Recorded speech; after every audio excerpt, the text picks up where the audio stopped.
Today we begin at the dawn of Western philosophy with the figure that Aristotle and later Bertrand Russell identified as the first philosopher, Thales of Miletus.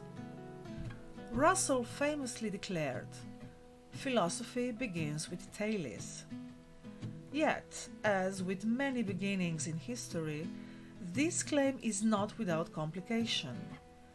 What does it mean to call Thales the first philosopher? Was he truly the originator of an entirely new discipline, or rather a continuation of older traditions, drawn from myth, poetry, and the wisdom of neighboring cultures? To answer this, we must examine not only Thales' reported doctrines, but also the way later thinkers, above all Aristotle, constructed the image of Thales as philosophy's founder.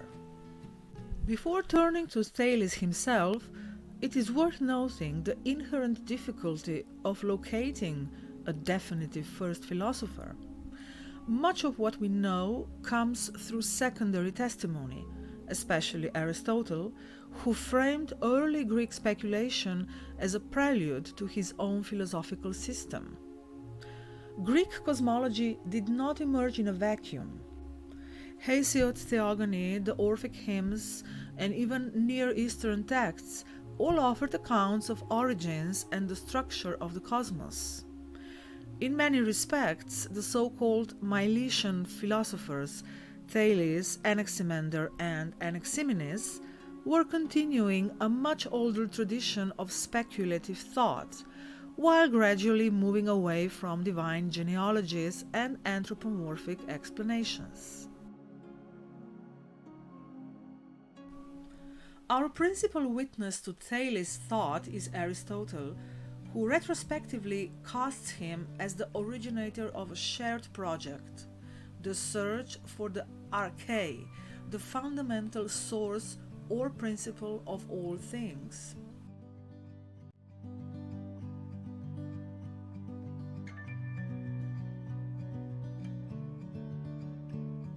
In the Metaphysics, Aristotle explains that most early thinkers posited a material substratum, what he calls hyli, out of which everything arises and into which everything dissolves.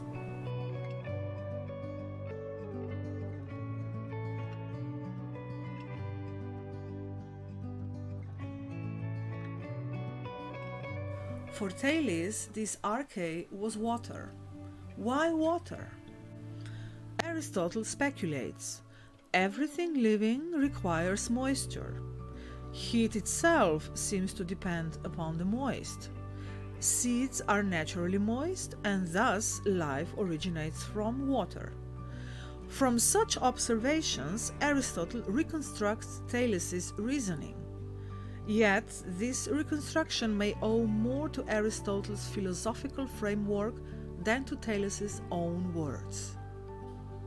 Beyond the claim that water is the fundamental principle, two further ideas are attributed to Thales. The first one is, the earth rests on water. Thales is said to have imagined the earth floating on water, like a log upon a pond. Although rudimentary, this reflects an early attempt to explain terrestrial stability without recourse to divine intervention.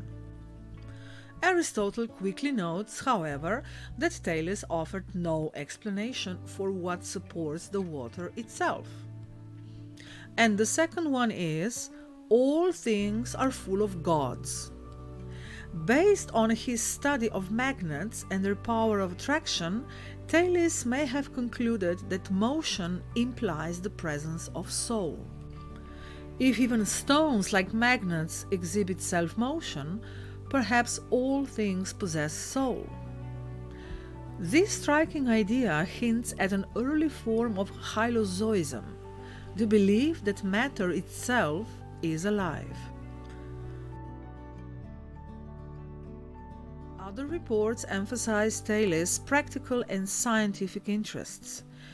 He is credited with predicting a solar eclipse in 585 BCE, something that suggests knowledge of astronomical cycles.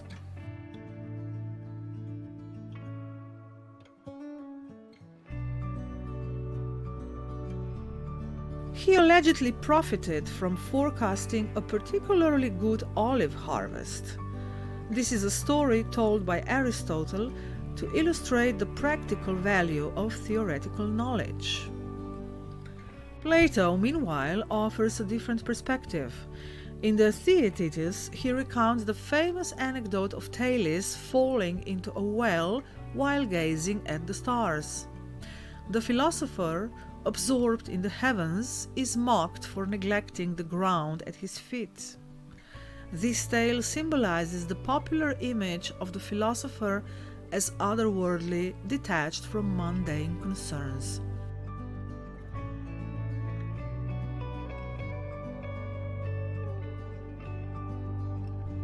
Thales' reputation extended beyond philosophy proper. He was also included among the 7 sages of Greece, a group renowned for political wisdom and moral maxims. This dual reputation complicates his legacy. Was he primarily a natural philosopher or a sage whose wisdom encompassed both practical and speculative knowledge?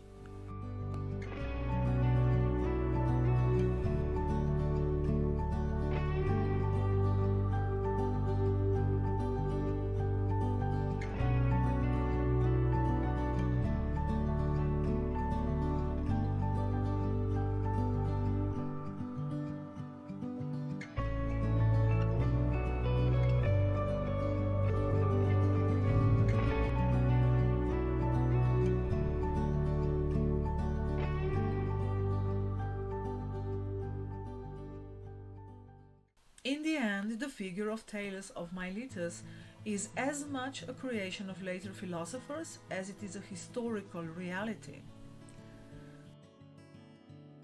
Whether or not he truly inaugurated a new discipline, his legacy rests on several enduring contributions. The search for a principle of unity underlying nature, the turn from mythological genealogy to natural explanation, the blending of speculative thought with empirical observation.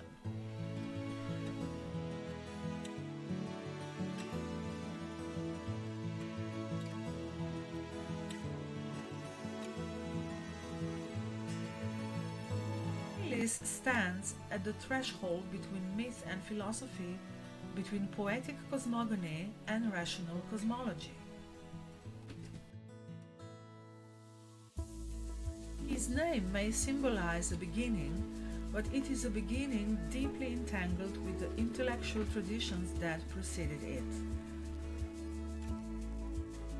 Next, we will explore how Thales' pupil, Anaximander, expanded upon and in some ways corrected his master's vision by introducing the concept of the apeiron, the boundless, as the true principle of all things.